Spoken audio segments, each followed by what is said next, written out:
அனைவருக்கும் வணக்கம். வாசிப்பவர் ஸ்ரீமதி செல்லம்மாள். அரசியல் சமூக பொருளாதார தளத்தில் தொடர்ந்து ஆய்வுகளை மேற்கொள்பவர் சமூக செயற்பாட்டாளர் சொல்லின் செல்வர் திரு சூர்யா சேவியர் அவர்களின் காவிரி நீரோவியம் நூலை தொடர்ந்து கொண்டிருக்கின்றோம். இந்நூல் காவிரியையும் அது கடந்து சென்ற பாதைகளையும், காவிரி கரைகளில் உருவான நகரங்களையும், அதன் நாகரிகங்களையும், நாகரிகத்தின் பெரு வரலாற்றையும், வரலாற்றை மறந்தவர்களாலும், வரலாறு தெரியாதவர்களாலும், வரலாற்றை திரிப்பவர்களாலும் அது வதைப்படும் துயரத்தையும் வழிகள் பல தாங்கியும் நம்மை வாழ வைக்கும் காவிரியின் நற்பண்பையும் நயம்பட பேசுகிறது இந்நூல். நூலின் அத்தியாயம் 87. 7 கன்னிமார் நாட்டார் சமயம். உலகை படைத்தது யார்? இக்கேள்வியை வரலாற்றுக்கு முந்தைய காலத்திலும் நாகரிகத்தின் தொடக்க காலத்திலும் வாழ்ந்த மக்கள் கேட்டனர். இதற்கு சரியான ஆதாரங்களோடு விடையளிக்க முடியாமல் கதைகளை புனைந்து விடையாக அளித்தனர். விஞ்ஞான ஆய்வுகளும் சிந்தனை வளர்ச்சியும் ஏற்பட்டிராத காலத்தில் ஆதிகால மக்கள் இயற்கை மற்றும் வாழ்க்கையை பற்றி இத்தகைய கதைகளின் மூலமே விடைகளை கண்டுபிடித்திருக்கிறார்கள். இது வெறும் கதையாகவே இருக்கும், தத்துவ விளக்கங்கள் கொண்டவையாக இருக்காது.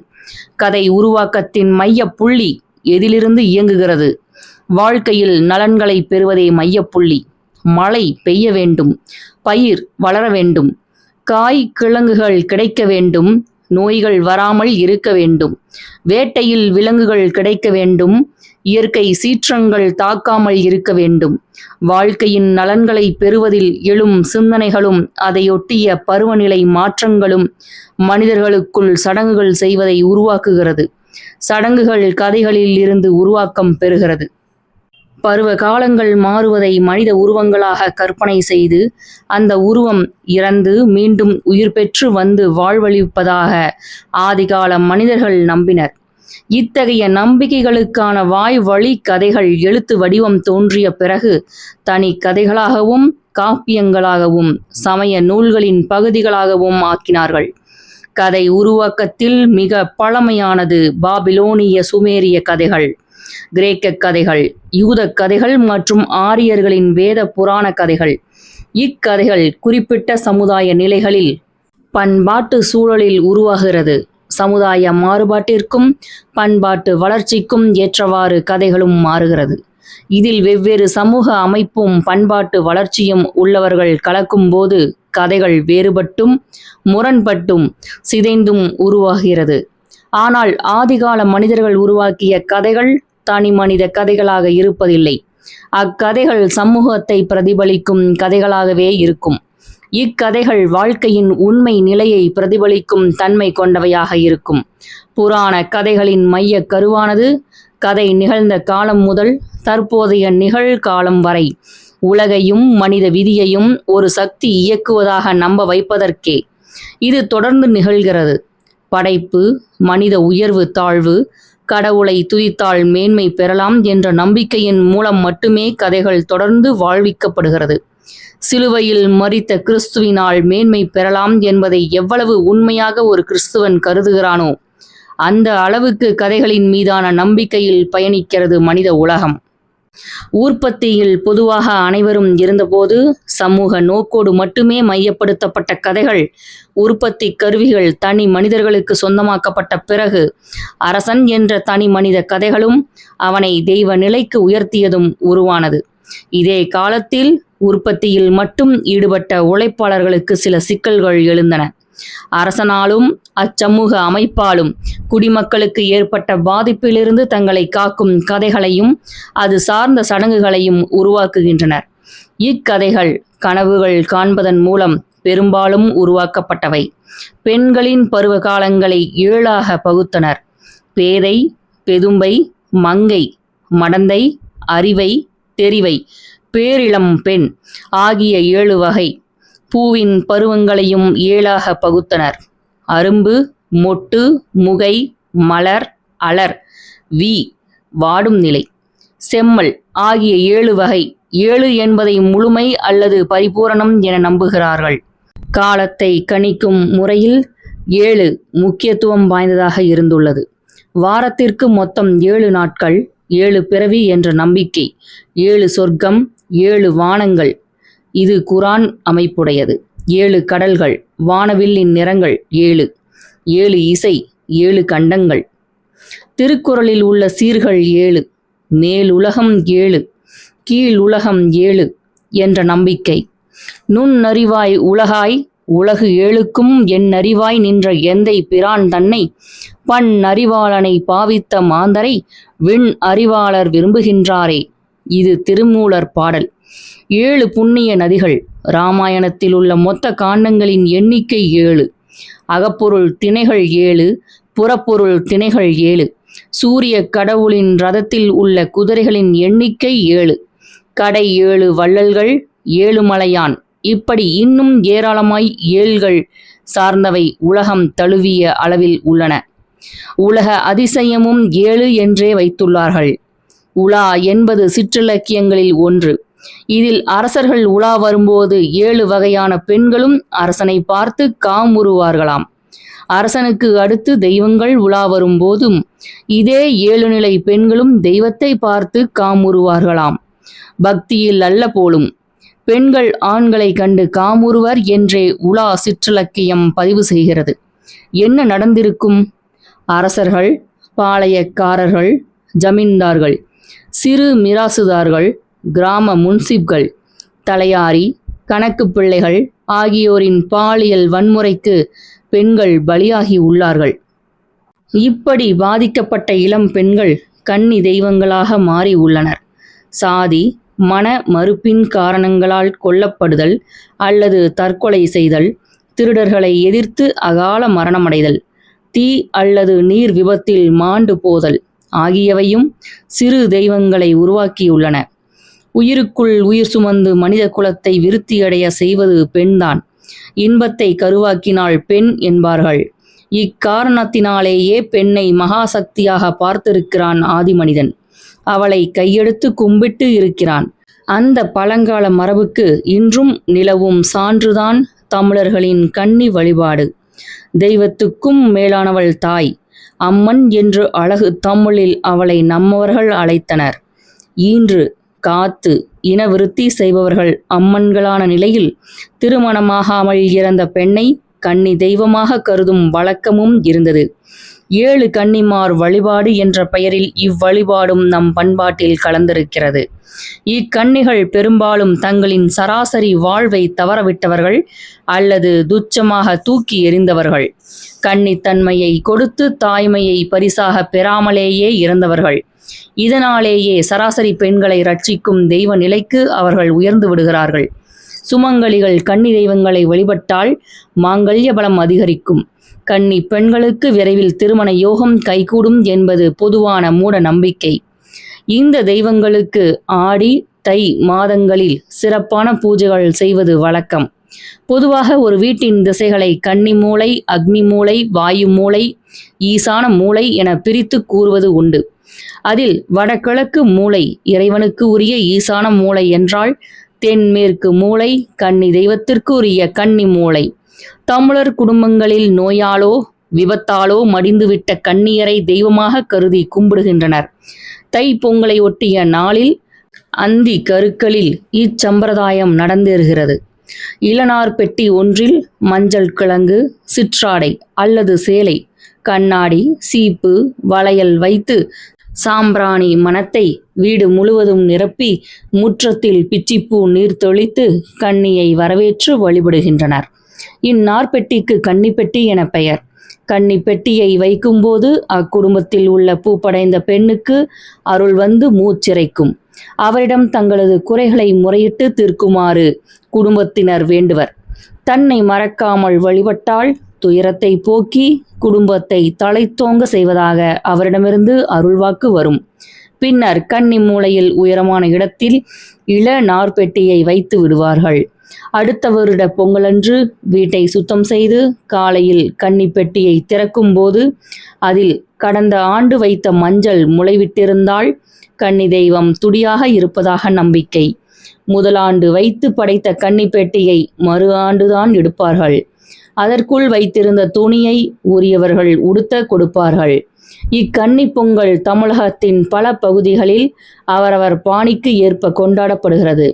தென் தமிழகத்தில் சமீப காலம் வரை பிரபலமாக இருந்த சிறு வீட்டு பொங்கல் கூட கன்னி பொங்கல்தான். மணமாகாத கன்னியர் களிமண்ணால் வீடு கட்டி சிறு பாத்திரங்களில் பொங்கலிட்டு அண்டை வீட்டு பெண்களுடன் சேர்ந்து பொங்கல் கொண்டாடுவர். பழமை வாய்ந்த கோயில்களில் இந்த தெய்வங்கள் வடக்கு திசை நோக்கியே பிரதிஷ்டை செய்யப்பட்டிருக்கும். கிராம கோயில்களிலும் இந்த தெய்வங்கள் வழிபடப்படும். வெண் பொங்கலுடன் பொட்டுக்கடலை, நாட்டு சர்க்கரையோடு காதோலை, கருகமணி வைத்து பூஜை செய்வார்கள். 7 கன்னிகளுக்கு சிவப்பு துணி கட்டுவர். வீரம் கிடைக்க, வேளாண்மை செழிக்க, 6 குளம் உட்பட நீர்நிலைகள் பெருக, குடும்ப உறவு சிறக்க, செல்வம் கொழிக்க, அருள் கிடைக்க, தீர்க்க சுமங்கலியாக இருக்க என்ற வகையில் 7 கன்னியரையும் 7 தேவைகளை ஒட்டி வழிபடுவர். இந்த 7 கன்னிகளின் பெயர்கள் இடத்திற்கு இடம் மாறுகிறது. பழங்குடிகளான காணிகள் அடையாளம் காட்டும் 7 கன்னிகள் வேறாக இருக்கிறார்கள். இவர்கள் கன்னி தெய்வங்களை அடி உளவு கன்னி, நடு உளவு கன்னி, தலை உளவு கன்னி, மேல் உளவு கன்னி, அங்குகுய் கன்னி, 6 வெட்டி கன்னி, சொக்கன் கன்னி என பெயரிட்டு அழைக்கின்றனர். இவர்கள் 7 நிறம் கொண்ட தேரேறி விண்ணுலகில் இருந்து மண்ணுலகிற்கு நீராட வருகின்றனர். அதாவது வானவில்லை குறிப்பிடுகிறார்கள். அவர்கள் நீராடுவதை மாண்டர்கள் பார்த்து விடுவதால் தீட்டுப்பட்டு இங்கேயே தங்கிவிடுகின்றனர். இவர்களை வன தேவதைகளாக வழிபடும் வழக்கமும் உண்டு. நாகை உள்ளிட்ட தமிழக கடலோரங்களில் கொட்டகைகளில் 7 கற்களை நட்டு கன்னி தெய்வத்தை வணங்குகின்றனர். தனது சகோதரர்களை தொலைத்துவிட்டு தீவுகளில் சென்று தேடிய போது உதவிய 7 கன்னியரை கடலோர அரச குமாரர்கள் இங்கு தை 3ஆம் நாள் வரவேற்கின்றனர். அவர்கள் வந்ததும் உபசரிக்கிறார்கள். அப்போது கன்னியர் எழுவர் சாமியாடி குறி சொல்கின்றனர். மாசி மகம் வரை அவர்களுக்கு உபசரிப்பு நடக்கிறது. மாசி மகத்தன்று கன்னியாடிகள் 7 பேரையும் சாமியாடிகள் சவுக்கால் அடிக்கின்றனர். இந்நிகழ்ச்சிக்கு கன்னி விளக்கல் என பெயர்.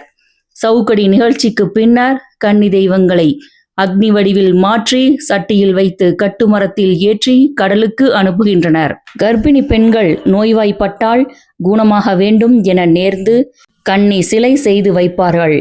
வயிற்று வலி வந்தால் வயிற்றில் இலை பரப்பி மாவிளக்கு ஏற்றி வைப்பர். இதற்கு மாவு பள்ளையம் என பெயர். கன்னி என்ற சொல்லிற்கு பூப்படைந்து திருமணமாகாத, கன்னி தன்மை இழக்காத பெண் என அகராதி பொருள் கூறுகிறது.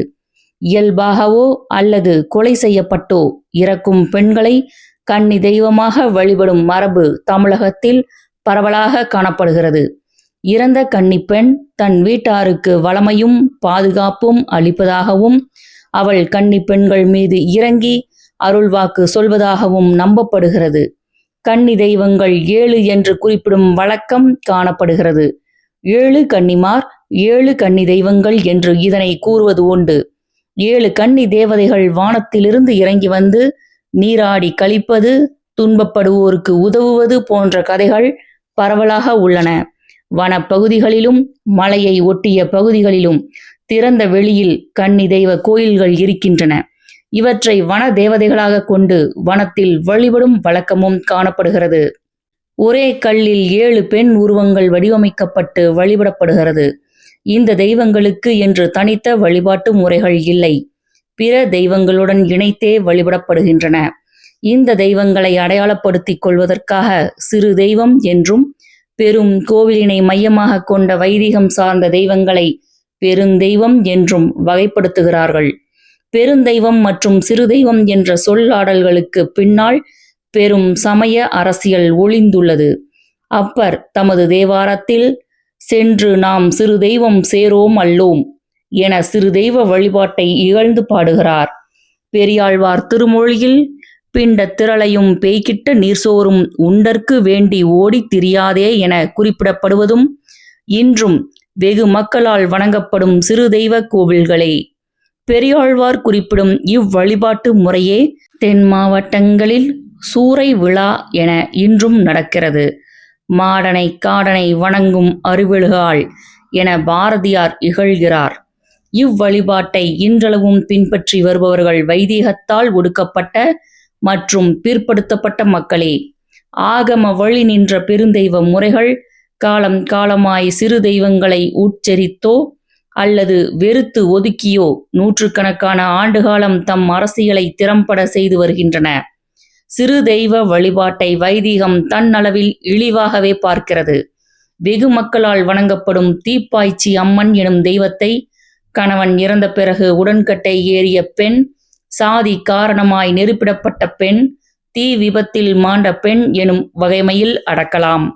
இவ்வாறு இறந்தவர்கள் கைலாய மலைக்கு சென்று சிவனிடம் வரம் பெற்று வந்து சாமியானார்கள் என பெரும்பாலான ஸ்தல புராணங்கள் சொல்வது வழக்கம். இவ்வாறு சாமியானவர்களை பிரபலமான தாய் தெய்வத்துடன் இணைத்து அந்த தெய்வங்களின் அம்சமாக காட்டுவதன் மூலம் அந்த தெய்வங்களின் இயல்பை இழக்கச் செய்து பெருந்தெய்வ வழிபாட்டுக்குள் சேர்த்து விடுவது எளிதானது. இந்த அரசியல் வெகு காலமாகவே நடந்து வருகின்றது. பெருந்தெய்வமாகும் சிறு தெய்வங்களுக்கு கிருஷ்ணகிரி பகுதியில் வழிபடப்படும் செல்லி அம்மனை உதாரணமாக சொல்லலாம். கவுண்டர் சாதி பெண்ணான செல்லி பறையர் ஒருவரை காதலித்ததால் கொல்லப்பட்டு தெய்வமானாள். தற்போது இத்தெய்வம் அபய முத்திரையுடன் செல்லி அம்மனாக வைதீகத்துள் செரிக்கப்பட்டு விட்டது. இவ்வாறு சிறு தெய்வங்களுக்கு சிவன் போன்ற பெரு நெறியுடன் இணைக்கும் புராண கூறுகள் ஏன் கற்பிக்கப்படுகின்றன?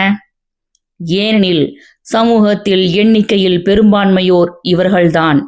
சிறு தெய்வ வழிபாட்டாளர்களால் தான் பெருந்தெய்வமும் வாழ்ந்து கொண்டிருக்கிறது. அதிகாரத்தில் தொடர்ந்து நீடிப்பதற்கு வைதீகம் எப்போதும் தங்களது புனிதத்தில் கலப்படம் செய்ய தயங்கியது இல்லை. வைதீகத்தால் பிற்படுத்தப்பட்ட தாழ்த்தப்பட்ட சாதியினரும் இப்போது தம்மை உயர்குடியினர் என கற்பிதம் செய்து கொள்ளும் போக்கு உருவாகியுள்ளது. இதன்படி 19ஆம் நூற்றாண்டின் இறுதியில் நாடார்கள் தம்மை சத்திரியர் என கற்பிதம் செய்து பூணூல் தரித்தனர். இதை சகிக்காமல் மறவர்கள் தொடுத்த தாக்குதலே 1899 நடந்த சிவகாசி கலவரம். வன்னியரும் தம் சாதிக்கு புராண விளக்கம் தந்து தம்மை மேலோர் என கருத தொடங்கினர். இளை வாணியர் தம்மை கந்த புராணம் குறிப்பிடும் வீரபாகு என்பவரின் வாரிசுகள் என கருதி கொண்டனர். அருந்ததியர் சாதியை சேர்ந்த மதுரை வீரனை பிறப்பால் அவன் உயர் குலத்தவன் என்றும், அருந்ததியர் அவனை கண்டெடுத்து வளர்த்தனர் என்றும் இடைசேறுகளை சேர்த்து மதுரை வீரனை மேல்நிலையாக்கம் செய்தனர். காத்தவராயன் கதையை ஏற்கனவே பார்த்தோம். இந்த போக்கும் சிறு தெய்வங்களை வைதிக சமயத்துள் கொண்டு சேர்க்கும் வேலையை செய்தது. ஆனாலும் இம்முயற்சிகள் எல்லா இடங்களிலும் வெற்றி பெற்றதா? சோழர்கள் காலத்திலேயே நாட்டார் தெய்வத்தை பெரு நெறிக்குள் இழுத்தமைக்கு தஞ்சை மாவட்டத்தில் வழிபடப்படும் சிங்கள நாச்சியார் உதாரணமாகும். 1ஆம் ராஜராஜன் 5ஆம் மகிந்தன் எனும் சிங்கள மன்னனை வென்று சிறை பிடித்த போது அவன் மனைவியையும் கைதியாக்கி கொண்டு வந்தான். சிறையில் இருக்கையில் சிங்கள அரசி தற்கொலை செய்து கொண்டாள். இவளை பத்தினி தெய்வமாக மக்கள் வழிபட்டனர். கல்வெட்டுகளில் குறிக்கப்பெறும் ஸ்ரீ பூரண மங்கள தேவி இந்த தெய்வமே எனினும் நாட்டார் வழிபாட்டில் இதை சிங்கள நாச்சியார் என்றே குறித்தனர். தெலுங்கு மக்களின் இடப்பெயர்வு ஜக்கம்மா, எல்லம்மா, ரேணுகாதேவி ஆகிய சாமிகளை தமிழ்நாட்டிற்குள் இறக்குமதி செய்துள்ளது. கணபதி கூட வாதாபியை பல்லவன் வென்ற பிறகு இங்கு வந்ததுதான். சென்ற நூற்றாண்டுகளில் நடந்த சாதி கலவரங்களின் போது பெருவாரியான மக்கள் இடம்பெயர்ந்துள்ளனர். அப்போது அவர்கள் வணங்கிய தெய்வங்களையும் உடன் எடுத்து போயுள்ளனர். 1950களில் வைகை அணை கட்டிய போது பல கிராமங்கள் நீரில் மூழ்கின. கவிஞர் வைரமுத்துவின் கள்ளிக்காட்டு இதிகாசம் இந்நிகழ்வை, இதன் பின்னால் நடந்த இடப்பெயர்வை பதிவு செய்துள்ளது. அப்போது தன் தெய்வத்தை இம்மக்கள் தலை சுமையாகவே எடுத்து வந்து தாம் வாழும் ஊரில் நிறுவியுள்ளனர். இவற்றை தவிர குலதெய்வ சாமிகள் என்பனவும் மக்களால் வழிபடப்படுகிறது. குலதெய்வம் என்பது ஒரே கொடி வழியில், தந்தை வழியிலோ அல்லது தாய் வழியிலோ மட்டும் வணங்கப்படுவது. அதற்கு உரிமை உள்ளவர்கள் பங்காளிகளாகவே இருப்பர். சில சமயங்களில் ஆண் வாரிசே இல்லாது பெண் மட்டும் பிறக்கையில் அப்பெண்ணிற்குள்ள அக்கோவிலின் உரிமை அப்பெண் வழியாக சம்பந்திகளுக்கும் சென்று விடுவது வழக்கமாக உள்ளது. சிறு தெய்வ கோவில்களில் வைதிகர்கள் வழிபாடு நடத்துவதில்லை.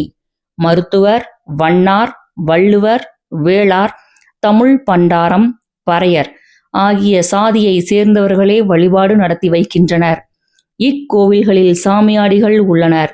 இவற்றிற்கு தினமும் 6 கால பூசை கிடையாது. ஆண்டுக்கு ஒரு முறையோ 3 ஒரு முறையோ தந்தம் பொருளாதார நிலைக்கேற்ப கொடை கொடுக்கப்படுகின்றது. கடவுளுக்கு மக்கள்தான் கொடுக்கின்றனர் என்பதால் அது கொடை. கரிசல் பகுதிகளில் மழை பொய்த்து போய் தரிசாக நிலங்கள் கிடைக்கும் போது இந்த தெய்வங்களும் அவ்வருடங்களில் கொடை இல்லாமல் தான் கிடக்கின்றன. நாமளே லோல் பட்டுக்கிட்டு தான் கிடக்கோம், இதுல சாமிக்கு கொடை கேக்குதாக்கும் என வெள்ளந்தியாய் பேசும் அம்மக்களை நாம் நாத்திகர் என்று நினைக்க முடியாது. ஆனாலும் தம்மை போல் ஒருவர்தான் தமது சாமி என எண்ணும் எளிமை இது. தான் எதை உணர்கிறோமோ அதனையே அந்த சாமிக்கும் படைப்பதுதான் அச்சாமிகள் அசைவ படையலிலும் பெருந்தெய்வங்கள் சர்க்கரை பொங்கலிலும் திளைப்பதன் காரணம். கருவாட்டு பானைக்குள் சர்க்கரை பொங்கல் வைக்க முடியாததுதான். ஆனால் கருவாட்டு பானையின் மனத்திற்காக சர்க்கரை பொங்கல்கள் காத்து கிடப்பது ஏனோ? சாமியாடிகள் சில இடங்களில் கோமரத்தாடி என்றும் அருளாடி மருளாயி என்றும் வட்டாரத்திற்கு தக்க வேறுபட்ட சொற்களால் அழைக்கப்படுகிறார்கள். சாமியாடிகள் கோவில் முன் அருள் வந்து ஆடுவர். பெண்கள் தலைமுடியை விரித்து போட்டு ஆடுவர். இந்த செய்கைகள் பெருந்தெய்வ வழிபாட்டில் கிடையாது. ஆண் தெய்வத்திற்கு தீப்பந்தத்தையும் பெண் தெய்வத்திற்கு அக்னி சட்டியையும் கையில் ஏந்தி கொண்டு ஆடுவது வழக்கம். ஆண் தெய்வம் சுடலை மாடன், பெண் தெய்வம் மாரியம்மன் என குறிப்பிடப்படுகிறது. சில தெய்வங்களுக்கு பூக்குழி இறங்குவதும் உண்டு. மக்கள் அப்போது பயபக்தியுடன் சாமியுடன் உரையாடுகின்றனர்.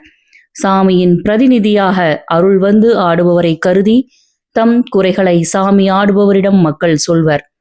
பொதுவாக பருத்தி இந்த வருஷம் சரியா வெடிக்கல என்றோ, ஆடு மாடுக திருட்டு போகுது என்றோ, மழை தண்ணி நல்லா பெய்யணும் என்றோதான் இவர்களின் குறைகளும் இருக்கும். சாமியும் மக்களிடம் தன் குறையை சொல்லி முறையிடும். எனக்கு வெயில் படாமல் இருக்க முன் மண்டபம் கட்டு என்றோ, ஏன் 2 வருஷமா எனக்கு கெடா வெட்டல என்றோ சொல்வது வழக்கம். சாமி ஆடுபவருக்கு அருந்துவதற்கு பானகாரம் வழங்கப்படும். இந்த பானமானது கருப்பட்டியும் புளியும் நீரில் கரைத்து தயாரிக்கப்படுகிறது. ஆனால் வைதிகர்களோ தமது வழிபாட்டில் கருப்பட்டி முதலிய பனை பொருட்களை தவிர்க்கின்றனர். உழைத்தவன் உருவாக்கியது தீட்டு என்பதால் இது தவிர்க்கப்படுகிறது. தெய்வத்தின் அருள் பெற்று இவ்வாறு ஆடுவதை வெறியாடல் என தொல்காப்பியம் கூறுகிறது. வெறியறி சிறப்பின் வெவ்வாய் ஓரன் வெறியாட்டயர்ந்த காந்தலும். தொல்காப்பியம் கூறும் இந்த வெறியாட்டு என்பது வேலன் நாட்டார் தெய்வமாக இருந்த காலத்தின் வெளிப்பாடு. வேலனாகிய முருகன் பெருநெறி கோவிலுக்குள் அகப்பட்ட பின்னும் கூட பழனியில் தைப்பூச விழாவில் இன்றும் கூட வேலன் அருள் வந்து சாமியாடும் வழக்கம் உள்ளது. வைதிகத்தில் இவ்வழக்கம் இல்லை. வெறியாட்டம் முற்காலத்தில் முருகனுக்கு இருந்ததை சிலம்பின் குன்ற கோவை. வேலனார் வந்து வெறியாடும் வெங்கலத்து நீலப்பறவை மேல் நேரிழை தன்னோடும் ஆலமர் செல்வன் புதல்வன் வரும் என்றது. கும்பாபிஷேகம் முதலான சமஸ்கிருத மயமாக்கல் நிகழ்ந்த நாட்டார் கோவில்களில் பேச்சியம்மன் இசக்கியம்மன் கூட இப்போது பெருந்தெய்வமாக்கப்பட்டு வருகின்றன. சாமி ஆட்டத்தை மக்கள் நிறுத்த சொல்லி கேட்கப்படுகின்றனர். கும்பாபிஷேகம் நடத்தி ஐயர் பூசை வைக்க ஆரம்பித்த பிறகும் என்னா சார் இது டீசன்சியே இல்லாம ஆடுறாங்க என்பது தன் உணர்வின்றி மேல்நிலையாக்கம் நோக்கி செல்லும் தலைமுறையின் குரல். வைதிகர் மற்றும் சைவ வேளாளர் தவிர்த்த எல்லா தமிழ் சாதியினரும் ஏதேனும் ஒரு சிறு தெய்வ வழிபாட்டில் தொடர்பு உடையவர்களே. பெரும்பாலும் உழைக்கும் மக்களின் தெய்வங்களான இக்கோவில்களில் அம்மக்களின் உணவான புலால் உணவே அந்த தெய்வங்களுக்கும் படையலிடப்படுகின்றன. வைதிகத்தால் கற்பிதம் செய்யப்படும் மதத்திற்குள் இச்சாமிகளை உள்ளிழுப்பதில் இப்படையல் இடைஞ்சலாக உள்ளது. தென் மாவட்டங்களில் இருக்கும் காமாட்சி அம்மன் கோவில்களில் இன்றும் இரத்த பலி கொடுக்கப்பட்டாலும் 1839 ஒரு வழக்கு தீர்ப்பின் அடிப்படையில் காஞ்சி மடத்திற்கு சொந்தமான காமாட்சிக்கு அசைவ படையல் படைப்பது நின்று போனது. சமீப காலத்தில் சைவ உணவுக்கு மாறிக்கொண்ட முத்தாரம்மன், இயக்கியம்மன் ஆகியவர்களின் கதை பாடல்களில் அவர்கள் பெரும் உணவு பட்டியலில் ஆடு கோழி இருப்பவை இதற்கு ஆதாரம். தெய்வங்களுக்கு மிருகங்களையும் பறவைகளையும் பலி கொடுப்பது பற்றிய குறிப்புகள் தொல்காப்பியம் புறத்திணையிலும் புறநானூறு 17 திருமுருகாற்றுப்படையில் வரி 218 முருகனுக்கு ஆடு பலி கொடுக்கப்பட்டதையும், அகநானூற்றில் 309 வரி 2.6 பசுமாடு பலி கொடுக்கப்பட்டதும் குறிப்பிடப்படுகிறது. இவ்வழக்கத்தை ஒழித்து இந்த தெய்வங்களை பெருந்தெய்வ பட்டியலுள் இணைத்திட ராஜாஜி 1937 சென்னை மாகாண முதன்மை மந்திரியாக இருந்தபோது முயற்சி செய்யப்பட்டது. கள்ளுக்கடை மறியல் மாதிரி இரத்த பலி மறியலை காங்கிரஸ்காரர்கள் மேற்கொண்டனர். அதன் பிறகு பலியை தடை செய்யும் சட்டத்தை ஓமந்தூர் ராமசாமி ரெட்டியாரின் அரசு இயற்றியது. ஆனால் அது காகிதத்தில் மட்டுமே இருந்தது. மக்கள் தம் போக்கிலேயே இருந்தனர். கிராம பூசாரிகளை ஒருங்கிணைத்து சங்கத்துவா அமைப்புகள் அவர்களுக்கு சமஸ்கிருதம் கற்றுக் கொடுத்து இரத்த பலியை நிறுத்த கேட்டுக்கொண்டது. பல நாட்டார் சாமிகளுக்கு கள்ளு அல்லது சாராயம் படையலில் இடம்பெறும். மாடன் கோவில்களில் மது கொடை எனும் சடங்கு உண்டு. அரிசி மாவில் பீர் தயாரித்து கொடை நாளன்று பொங்கி நுரைப்பது மாதிரியான தொழில்நுட்பம் இம்மக்களிடையே உள்ளது. இந்த பீரை மக்களுக்கும் பருகுவதற்கு விநியோகம் செய்வர். தமிழ்நாட்டில் தற்போது கள்ளு சாராயம் தடை செய்யப்பட்டுள்ளது. துடலைக்கு தற்போது பிராந்தி விஸ்கி வழங்கப்படுகிறது. நாட்டார் சமய மரபை பின்பற்றும் இந்த கோவில்களில் தற்போது தீவிரமாக வைதிக மயமாக்கல் நடந்து வருகின்றன. ஆகம நெறிப்படி கோவிலை கட்டுவது, பலி, சாமியாட்டம், சடங்குகள் போன்ற நாட்டார் கலைகள் நிறுத்த வலியுறுத்தப்படுகிறது. வழிபாடு மற்றும் விழாக்களில் வைதிக முறை பின்பற்றப்படல், வடமொழி மந்திரம் ஓதப்படல், துணை தெய்வங்களாக நவகிரகங்கள், விநாயகர், சுப்பிரமணியர் போன்ற பெரு நெறி தெய்வ உருவங்களை ஆகம முறைப்படி நிறுவுதல், கருவறை தெய்வ உருவத்தை பெருநெறி தெய்வமாக்கல், கோவில் தொடர்பான பிரயோகங்கள் கூட வைதீக மரபில் அபிஷேகம், நைவேத்தியம், கும்பாபிஷேகம், ஸ்ரீபலி, உற்சவ விக்கிரகம், கர்ப்ப கிரகம் என கூறப்படுகிறது. சங்கத்துவா அமைப்புகளின் முக்கிய நோக்கமே சிறு தெய்வங்களை வைதீக சமயத்திற்குள் கரைத்து ஒற்றை பண்பாட்டை ஏற்படுத்துவதுதான். ஆயினும் இந்த செயல்கள் மூலம் சைவ வைணவ கோவில்களுக்கும் நாட்டார் தெய்வ கோவில்களுக்கும் இடையிலான வேறுபாட்டை முழுமையாக நீக்க முடியவில்லை. இரண்டு வழிபாட்டு முறைகளையும் இணைப்பதற்கு தடையாக சாமியாடலும் உயிர் பலியும் சாராயமும் உள்ளன. அண்மை காலத்தில் சிறு தெய்வங்களின் கோவில்களில் விநாயகர் சிலை அல்லது சிவலிங்கம் நிறுவி அதையே காரணமாக வைத்து பலியிடலை தடுக்கும் முயற்சியில் இறங்கியுள்ளனர். மக்களும் சளைத்தவர்கள் அல்லர். துணியால் விநாயகர் சிலையை மூடிவிட்டு அவர்களின் சாமிக்கு கெடாவெட்டி கொண்டனர். சில ஊர்களில் இந்த தடங்களை சரி செய்ய நிறுவப்பட்ட விநாயகர் சிலையை பெயர்த்து கோவிலுக்கு வெளியே நிறுவிவிட்டு வழக்கம் போல் கெடாவெட்டை நடத்த ஆரம்பித்து விட்டனர்.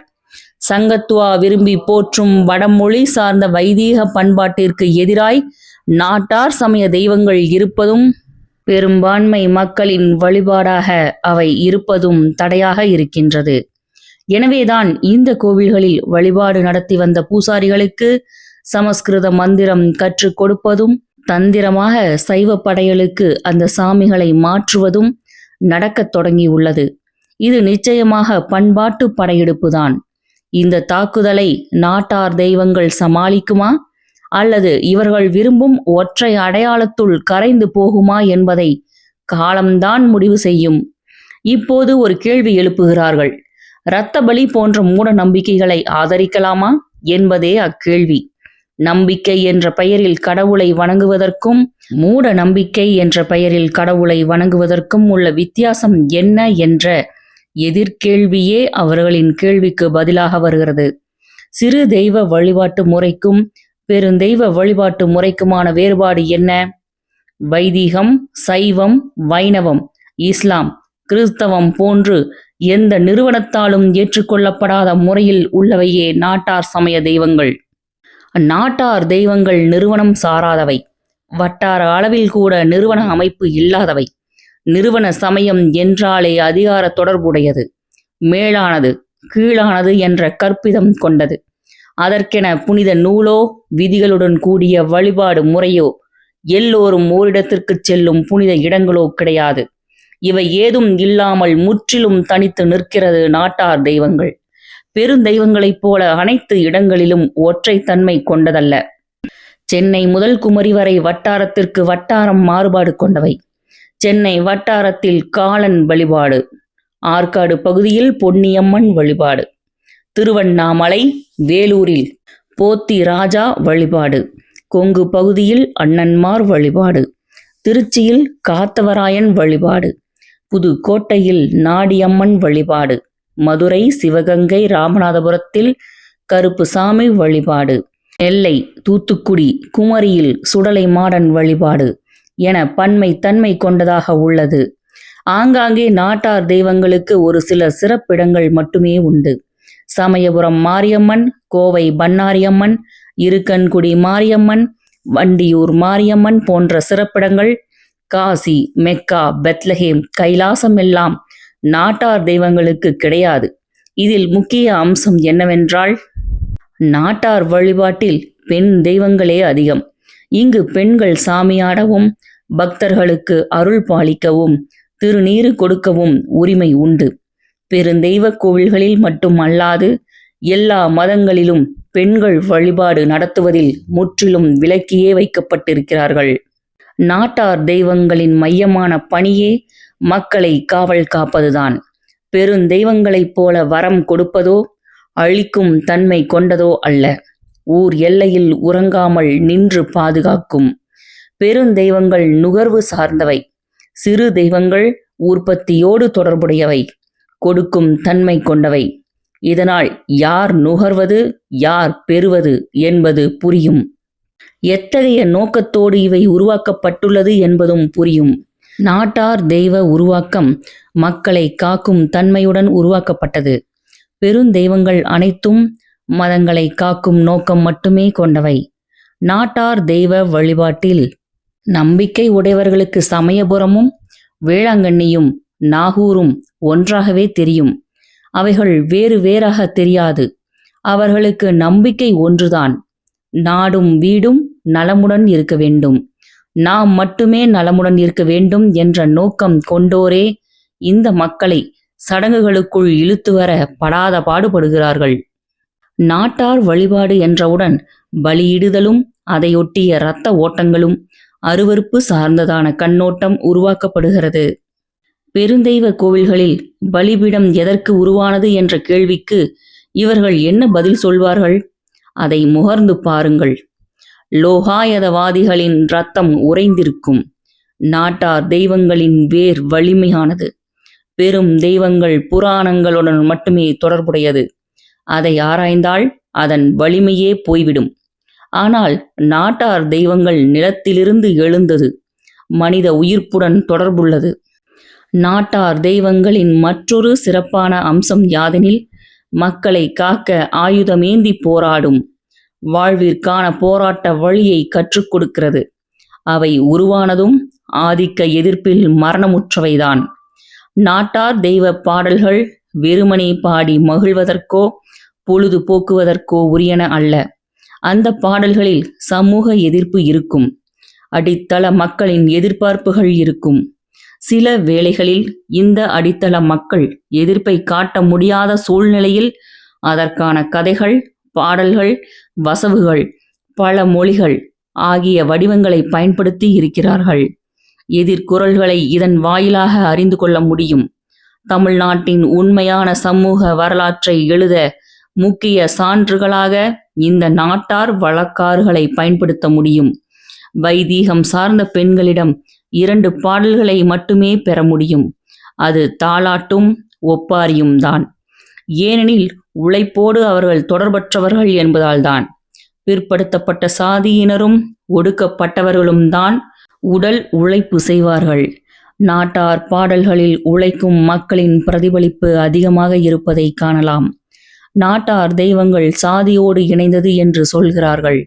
அது உண்மைதான். சாதி உருவான பிறகு அது சாதியோடு இணைந்திருக்கிறது. இது சமூக அதிகாரம் மட்டுமே, பண்பாட்டு அதிகாரம் அல்ல. பிடி மண் என்பது கூட இடம்பெயர்ந்தவர்கள் உருவாக்கி கொண்ட பண்பாட்டு பாதுகாப்புதான்.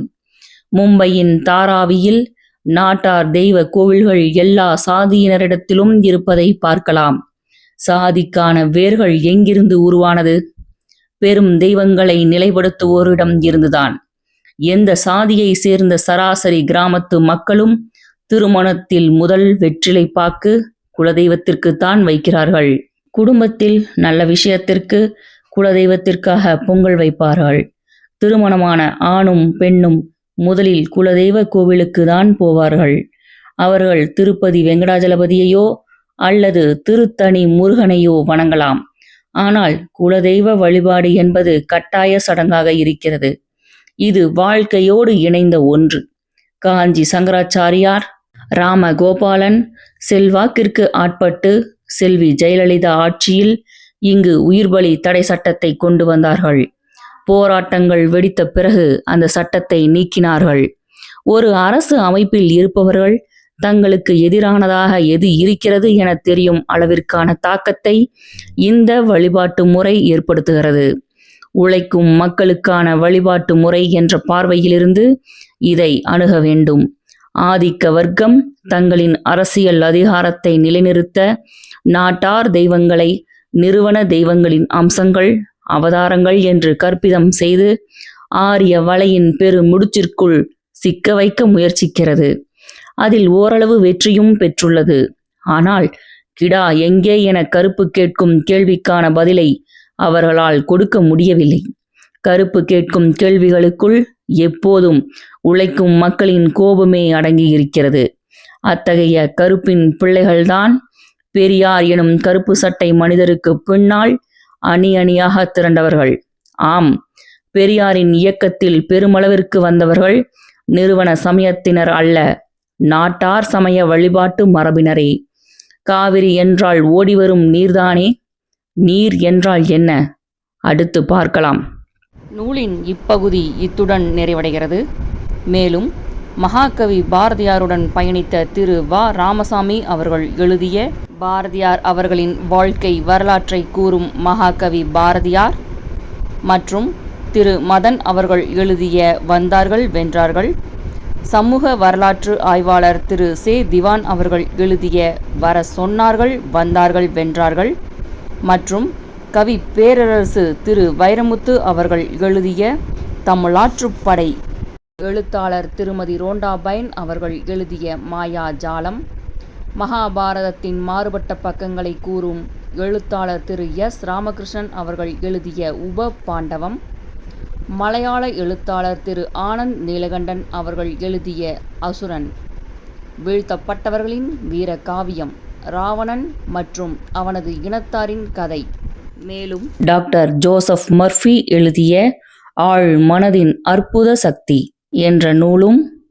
பாரதியார் கவிதைகள், ஔவையார் இயற்றிய நல்வழி மற்றும் நீதி நூல்கள் பற்றிய வலையொலி குறும்படங்கள் ஒளிவடிவில் கேட்க ஸ்ரீமதி செல்லம்மாள் வலையொலி அலைவரிசையை பதிவு செய்யுங்கள். தமிழாற்றுப்படை மற்றும் மாயாஜாலம் நூல்களை ஸ்பாட்டிஃபை ஆப்பிலும் கேட்கலாம். ஸ்ரீமதி செல்லம்மாள் தொடர்வாள். நன்றி, வணக்கம்.